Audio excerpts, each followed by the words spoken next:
Be me. 31. Live in a small apartment above a very loud bakery. Make podcasts for a progressive nonprofit. Everyone speaks about liberation, like it is a brand slogan. My shelves contain more books than plates. Wall art says, "Believe all women and drink more water." Succulents judge me from every windowsill. Consider myself a serious feminist since college.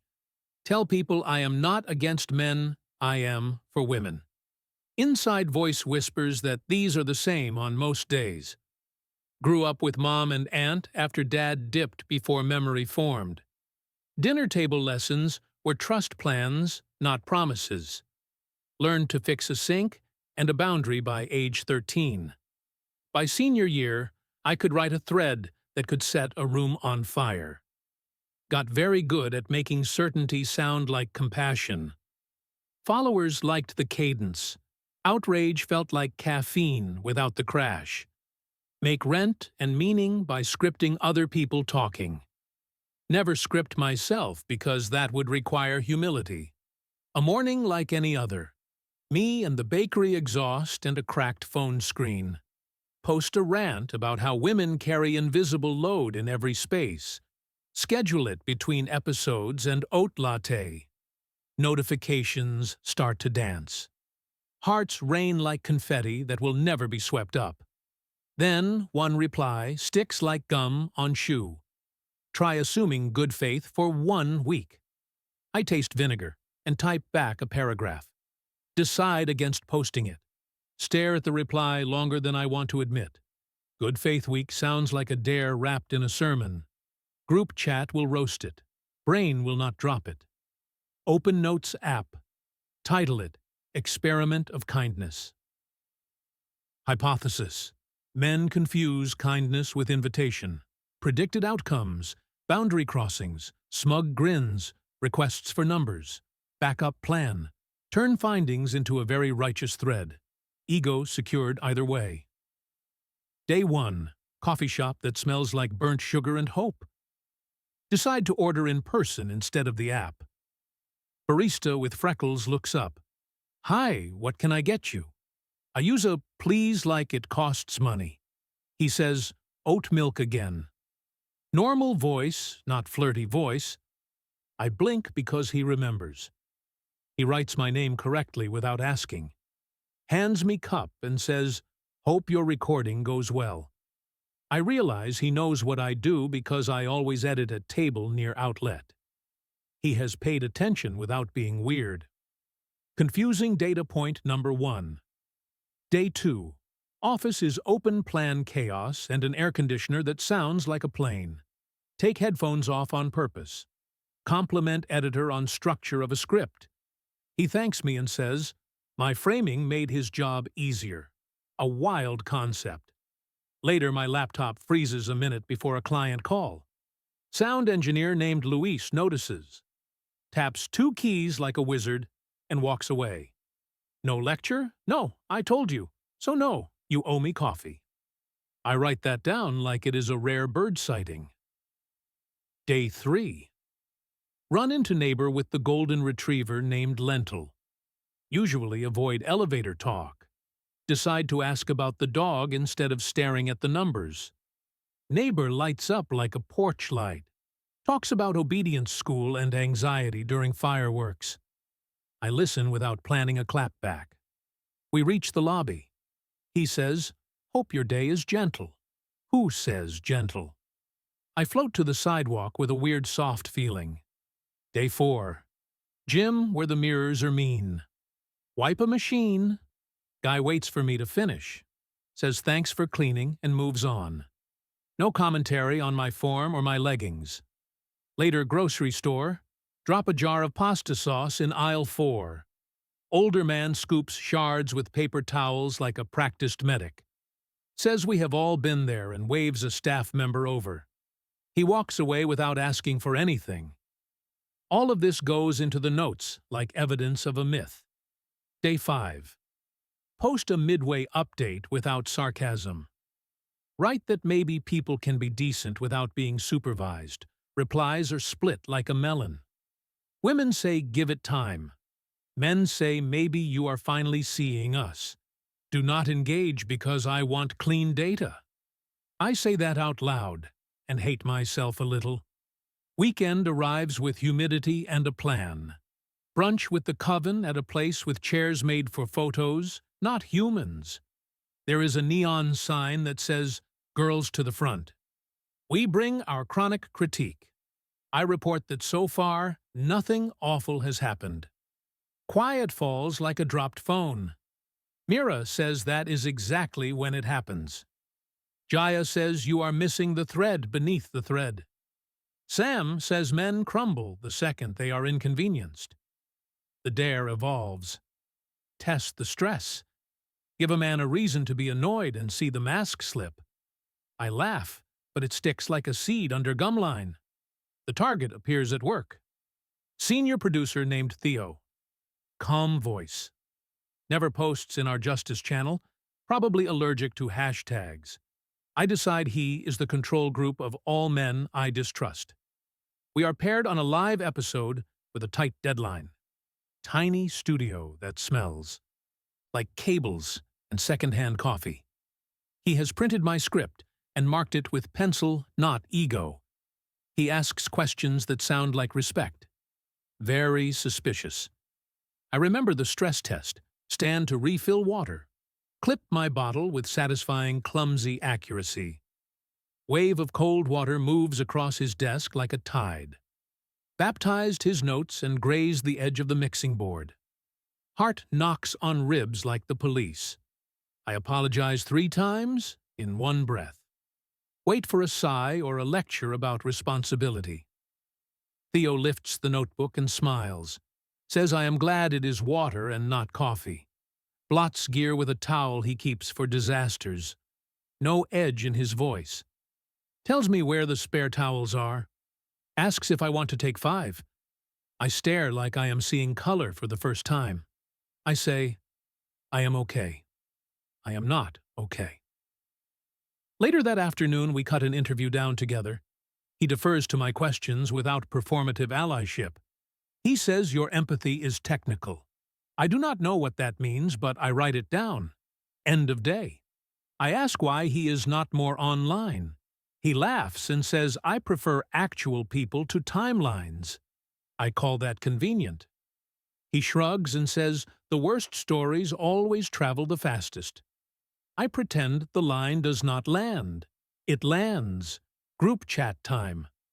I tell them about the spill and the non-reaction. Mira says this is advanced manipulation. Jaya says it is a strategy known as weaponized niceness. Sam sends 16 red flags. I type, he did not flirt, and it did not feel like a trap. Red receipts sit there like tiny eyes. Nobody replies for a while. Eventually a message arrives that says you are going soft. I turn my phone face down and stare at my ceiling like it will offer a thesis. Day 6. Decide to push farther. Ask Theo for editorial feedback on a piece that matters to me. He offers critique that is surgical, not cruel. My chest warms and also stings. He says I am arguing with ghosts instead of listeners. I hate that he is right. I hate that I needed him to say it. I hate that hate is my reflex for help. Write that down and underline it 3 times. Dinner with the coven as a debrief. Small tie place with low light and heavy cutlery. We usually roast the patriarchy until the ice melts. Tonight I bring something else. I say I might be recalibrating. Forks freeze. Mira asks if I have been love-bombed by a soundboard. Jaya asks if I am abandoning the cause. Sam says it sounds like not all men with a better vocabulary. I say I still have boundaries and memories. I say I am just seeing nuances inside the fog. They look at me like I spoke a forbidden password. The check comes early. Hugs do not. Walk home through heat that feels like soup. Reread my notes on the experiment. Realize how many lines are written for an audience and not my brain. Change the title. Not Week of Kindness. Call it week 0. Promise myself a second run without tweets. Place phone in a drawer like it is a noisy pet. Stare at the ceiling again. Less thesis this time. More questions. Week 2 begins because I declared it so. Decide to offer small kindness without scoreboard. Help a dad lift a stroller up the subway stairs. He says thank you and keeps moving. Nobody films it. At the studio, send an earnest note to an intern named Han. Tell him a clever cut he made saved me 20 minutes. He replies with a row of star emojis and then apologizes for emojis. I laugh in a way that feels unarmored. Take a slow walk at lunch past a park. Overhear 2 teenagers saying that change is cringe until it works. Write that down because teenagers are accidental prophets. Afternoon meeting with executive director. She loves metrics. Asks about listener growth and social sentiment and sponsor appeasement. I mention the experiment like it is a logistical update. She raises an eyebrow and says, "Do not post about it until you can defend it." For once, I agree without hiding a sigh. She says, "What made you start it?" I say a stranger cornered me with a simple dare. She says strangers are sometimes the universe with a fake nose. I refuse to write that down, and then I write it down. Run into Theo in the hallway while carrying too many cables. He takes 2 without ceremony. I ask him a question I was scared to ask. I ask what he thinks feminism means in a studio like ours. He stops to think, which is already a gift. He says, making sure every person in the room has a say and a path. He says, and not turning people into slogans. I feel called in and also called out. I say thanks, and then say it again, because once does not feel enough. Later. Train home stalls between stations. A man in a reflective vest speaks calmly to the car about delay. You can feel 24 heart rates drop at the same time. A toddler begins a siren cry. High school kid offers his seat to the parent without being asked. Tiny. Community forms for 3 stops. Nobody tweets it. I add it to notes anyway. Friday again. My notes look like a garden instead of a courtroom. Decide to post a careful update. Write about patterns and humility, and the way certainty narrows vision. Draft sits in my queue like a sleeping cat. I do not hit publish. I send it to Theo instead. He replies with 1 line. He says, "This is kinder to you than to men," but that is a fine start.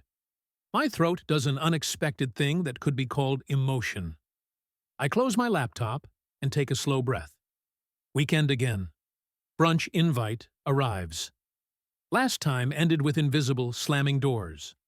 I say yes anyway, because courage and curiosity can share a seat. We meet at a place that serves pancakes the size of steering wheels. The neon sign now says, "Powerful women eat carbs." The room is a little less full, and the music a little louder. We order quietly. Sam asks how the science project is going. I say, it is not science, it is practice. Mira says, practice for what? I say, practice for not letting old pain script every scene. Jaya stares at her glass and says, say that again. I say the same sentence slower and softer. Silence changes shape. Not consent, but not combat. We eat pancakes like a truce. Monday morning arrives with rain. Bakery smell is damp sugar. Barista is new. He spells my name wrong in a new and entertaining way. I smile anyway. Somewhere a spreadsheet records nothing about this moment, and that is okay. Sitting down when a notification lights up. It is from the original stranger. He says, "How did your week go?" I type a reply and erase it 3 times. I finally write it, went like a person growing up. I press send and feel odd and free. Hours later, the group chat pings. Mira sends a link to a panel on restorative justice. Jaya asks if anyone wants to volunteer at the women's shelter on Saturday. Sam sends a picture of a cat in a cardboard crown. Nobody mentions the experiment. I let the conversation be simple. I realize some friendships can bend without breaking. I realize I can too. I still have a spine. I still have a list of lines I will never let anyone cross. I also have a longer list of ways to listen without losing myself. Write a sticky note that says, "Do not mistake sharpness for strength." Put it on my monitor like a tiny teacher. The bakery downstairs burns a batch of croissants. The whole block smells like a lesson. Theo walks by the studio door and taps the glass. He mouths coffee later. I nod. I do not owe him, and he does not own me. We are just two people building something with care. Weeks pass. The Notes app becomes a living archive. Not of gotchas, of grace and boundaries and awkwardness that did not end the world. I still trip over certainty. I still have to unclench my jaw in meetings. I also laugh more without making it a strategy. My mother calls. She asks if I am eating enough. I tell her about the experiment. She is quiet and then says, "I am glad you are meeting more kinds of men." She says, "I still do not trust your father." We laugh at the same time. It sounds like two women setting down heavy bags for a moment. One more spill test arrives by accident. Live recording with a guest who says a sentence that lands wrong. It skews careless, not cruel. Old me would turn it into a clip for engagement. New me pauses the recording and asks for a redo. Guest nods and thanks me for catching it. Theo gives me a thumbs up that is not performative. The episode goes out clean. Nobody in the comments calls anyone a monster. Feels like the quiet version of winning. End scene, or maybe mid-scene. I sit on my floor with tea that tastes like hay. Think about how my politics learn to breathe. Think about how feminism can hold both fire and water. Think about how being an adult is maybe just a series of corrections. I rename the note again. Call it ongoing practice. Add a subtitle. Care without theater. Publish nothing tonight. Sleep like someone who does not need witnesses. Next morning bakery is quiet for once. I write a list before work. Say thank you first. Assume good faith until it fails. Document harm with precision, not with venom. Keep the door open for repair. Shut it if repair is refused. Remember that people online are partial shadows. Remember that people in rooms are full weather. Tape the list inside my notebook. Carry it to the studio like a charm. Final punchline, if there must be one. I began trying to prove that kindness is a trap. I ended proving I had been using a trap of my own. Surprising no one, and also surprising me. Thread unfinished by design. That is the story. I will keep writing it quietly. Not to be right. To be useful. Feminism that can breathe is harder to screenshot, but nicer to live with. I set down my phone. I pick up my day. Outside the bakery, a kid drops a cookie. A man in a suit gives him a new one from his bag. Nobody claps. The kid beams like a sun. I count that as data too. An auntie winks at me like she knows the spreadsheet in my head. I wink back and keep walking. The city hums without an opinion. I hum with it. And for once, the chorus in my chest sings something kinder than victory and stronger than certainty. End.